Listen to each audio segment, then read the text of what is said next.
this is a team that I'm looking at and I'm going, if we can keep some of the key parts around, this is a team that this city can actually grow with. It's been a long time since that's happened here. Yeah, no. So when I first got the job here, we were the fourth oldest team in the league that year when I was hired, and we had some guys coming up that were going to get big pay raises, going to be free agents. So we made the decision that it was kind of time to hit the reset button. As you alluded to, they went from 60 wins to 48 wins, I believe, to 43, 42, whatever it was. So there had been kind of it felt like, at least from my outsider's perspective, they'd hit their peak, and now they're kind of gradually just going down. And we could have made the decision, okay, we're gonna spend a bunch of money and we're gonna stay competitive. By competitive, I mean we'll be in the playoffs. So we probably don't have a great opportunity to advance deep in the playoffs, but we can stay a playoff team. Be relevant, so to speak, or we can hit the reset button, use our cap space to accumulate picks, and just rebuild the franchise with a young nucleus that, as you just said, we will grow and nurture internally. And I think what the first season, my first season here, I don't feel like the public saw or realized kind of where we were going, what we're going to do. But I think now everyone kind of sees the plan, understands the plan, and I feel like at least the public's excited about the plan. We are. I mean, I am. I think most people I've run into on the street, just various folks, talking about the Hawks in the off season, right? Talking about the Hawks during football season, or even at the end of last year. So I agree. Heading into the draft, I'm with you. I think everybody is excited. Funny story. So I was at Home Depot the other day, and I had one of my Hawks T-shirts on, and another guy gets out of his car at Home Depot, and he had a Hawks T-shirt on. He looks at me, and goes, 2 Hawk T-shirts. You never see that. And I just said, we'll get there. We'll get there. And it's a great point. That's the thing. I'm with you, man. It's Travis Schlenk. I want to ask you about a couple of guys that I know, and I know you know. Steve Kerr, who's the coach at Golden State. Greg Popovich. I was in San Antonio prior to being in Houston early in my career. Actually, I was in a couple other markets, but early in my career. And Pop has always been this outspoken guy. Some people don't get him, right? I mean, it's, he's like you. Ask me a dumb question, I'm going to tell you it's a dumb question. But if you get to know Pop, as I did over those years that I was there, he's very engaging, very smart guy, and I think that's obvious of what he's been able to accomplish. But both of these guys, Steve Kerr and Pop, have not been afraid to speak out on political and social issues. How do you feel about that? Not them, but the fact that they're willing to put it out there and talk about things that are relevant and that are going on in our society, and especially in a league where a majority of the players are African American. How do you feel about that? Well, personally, that's not something I would do. Those guys have very strong opinions. I think, from being in Golden State, the important thing to realize is those are their personal opinions.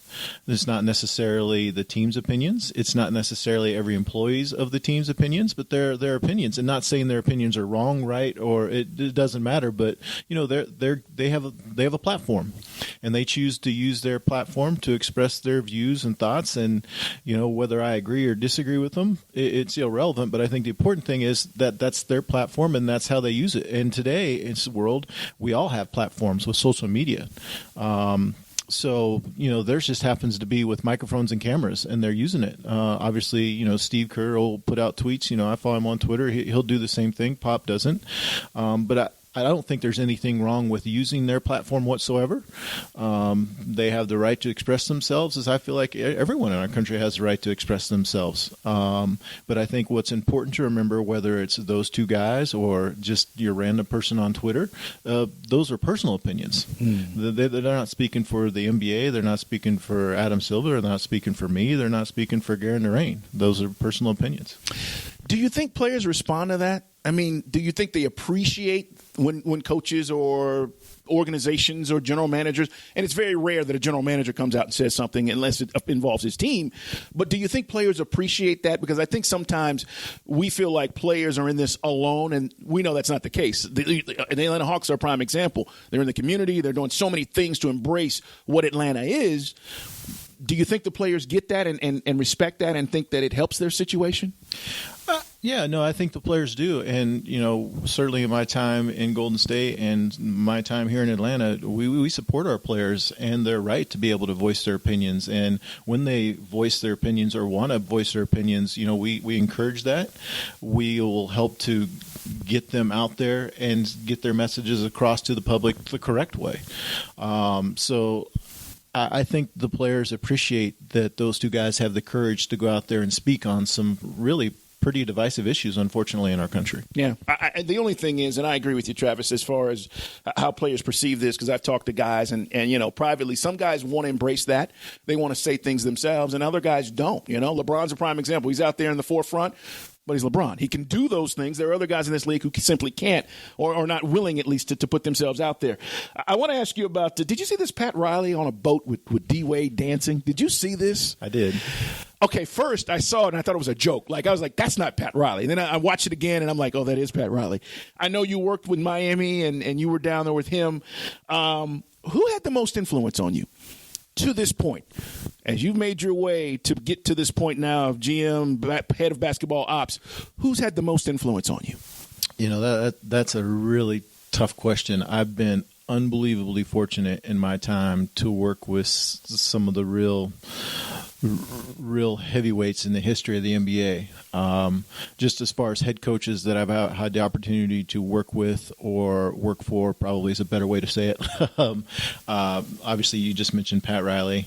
The other guys on that staff in Miami when I were there, who went on to be head coaches in the NBA, Stan Van Gundy, Eric Spoelstra, Jeff Bezdelik, Mark Alvaroni. Wow. That was just over my time in Miami. In Golden State, I had the opportunity to work underneath Don Nelson, another Hall of Fame coach. And my first job in Orlando Magic, Chuck Daly was the head coach. So, I've been unbelievably blessed to be around some of the great people in the history of the league. Obviously, in Golden State, it's well established that Jerry West and I had a very good relationship. So who's had the greatest impact? Obviously Pat, just because that was my first full-time job in the league, and how he went around, just ran the organization. I like to say that I got my bachelor's degree from Bethel College, my master's degree from Wichita State, and I got my doctorates from Pat Riley and the Miami Heat. Just with his attention to detail and the way he went about things. And then, I go to Golden State and I work for Don Nelson, who did it a complete 180 from the way Pat went about things, but completely successful. And then I like to say Chuck was kind of in the middle. Chuck had that attention to detail, seriousness, but he also had that personality connection side that Nelly had with his guys. So just with those three guys in general, I think what I took from those guys is you just have to be yourself. I like to say an old saying, there's more than one way to skin a cat, but you got to do it the way you're comfortable with, because these guys, and you've been around professional athletes a long time, they can sniff out a fraud like that instantly. Yeah, and so you gotta be yourself. And the hardest thing for people to do, not just with professional athletes but in society, is be honest with each other. It is the hardest thing in the world to tell somebody the truth. As easy as that sounds to do, most people don't want to do that, but people appreciate it when you do it. Yeah, listen, boy, that's knowledge right there, because most people have a hard time telling the truth to their wife, in daily things, like just simple things, because you don't want to hurt feelings or something of that nature, right? And let alone be someone you work with or a stranger or people that you deal with, and you have to do that all the time. I mean, how hard is it? I've never done this, but it's part of your job to call a guy in and go, we're moving on from you, or we're trading you. I mean, that's never easy. You're a human being. You're a tough guy, but you have feelings. You know what I mean? How hard is that for you? No, I mean, listen, we have to have those conversations and those hards, because you're breaking. I don't even know what the right word is. You're destroying someone's dream. Their dream is to get here, and then you have to tell them that we're cutting you. That's not easy. We also, on the other side, we have the ability to tell someone we're drafting you or we're going to sign you. So you get the ups, but then you get the downs as well. And I think that's what people kind of forget about this job, is that there's a ton of positives with it, but then there are the negatives. Where you have to destroy people's dreams and tell them we're moving on. You have any stories about those guys you just mentioned? I'm curious, because they're legends. Pat Riley, Nelson, obviously Chuck Daly. I've heard Chuck Daly, and I didn't, really get a chance to know Chuck. Obviously covered some of his teams, late in his career, but character.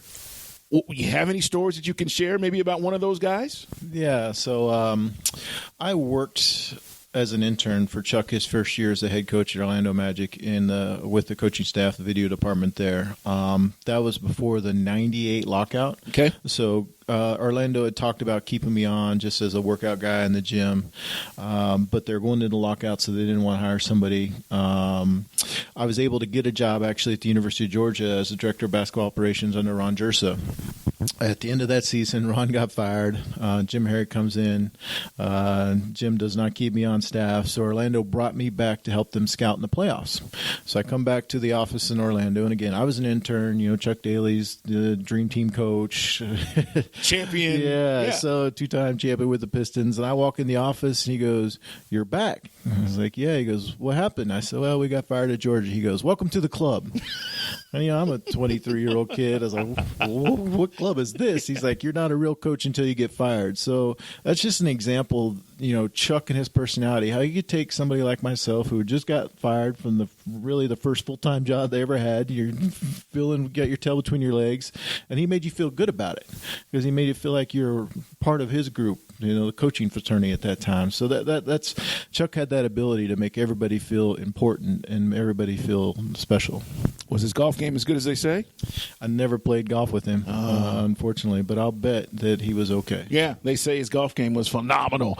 Hey, it is the GM and President of Basketball Ops, Travis Schlenk here on Shared Stories with me, Carl Dukes. Guys, let's talk about our team because this is what I really want to get into with you and some of the things about our squad. Lloyd Pierce, you're thinking about coaches.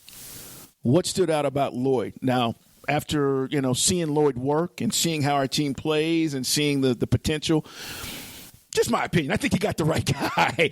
But what was it about Lloyd that you saw that you went, okay, this is who I want? So when we started the process for coaches, we went into it thinking, okay, we know where we are. We're in a developmental stage. We're going to have a bunch of young guys. So we need somebody that can connect with our young players, that can obviously develop our young players off the floor, but also has a vision and idea how we want to grow these guys into great pillars of the Atlanta society, to be good, upstanding citizens.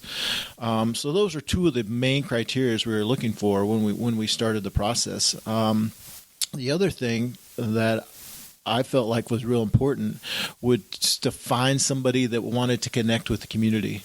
I think that's really important for sports teams to do, and quite frankly, that's not my strength. Like when I get off work, I want to just go home and hang out with my kids. I travel all the time for my job, like all of us do in sports, and I'm kind of a homebody. So I think it's important that, you have good self-awareness and know where your strengths or flaws are, and you hire people that can make up for those. Now, that's real easy for me because I got a ton of flaws, so I can hire about anybody. But so those were some of the things we were looking for. And when we sat down with Lloyd, certainly he checked the boxes of, the player development on the floor. Certainly he checked the boxes, being able to connect with the players, and he had a real plan and vision of how he wanted to connect with the city of Atlanta, and he's embraced the city of Atlanta. So, we're extremely happy. He's had the great honor of being on Team USA for the past month, and he'll be on the Olympic team next year as an assistant coach. So, couldn't be more happy for him. And couldn't be more happy that he's here with us. Travis, take us behind the curtain here, because some people say, oh, it's going to define his career. Yeah, how could he pass up Luca? And my thing has been the entire time, what Trae does, okay, and this is, again, it's not a sole comparison because I think that's unfair. We want to compare Luca and Trae when 13 years from now, let's talk about what they've accomplished in their careers and how successful they've both been, which is where, it's down the road. But my thing is how Trae distributes, gets everybody involved, and he makes guys around him better. Now, I know, Luca had some great games as well this season, but take us behind the curtain on that decision, because that's the one that may be looked at sometime down the road and you go, it was the right one for us. How did you view it? You saw Luca, you had scouted him, you had seen what he was able to do. Hell, he had been a professional since, 14 or something like that? So he'd been playing professionally overseas, and here Trae Young is, 1 year of college and going, okay, I'm trying to prove myself. He wasn't high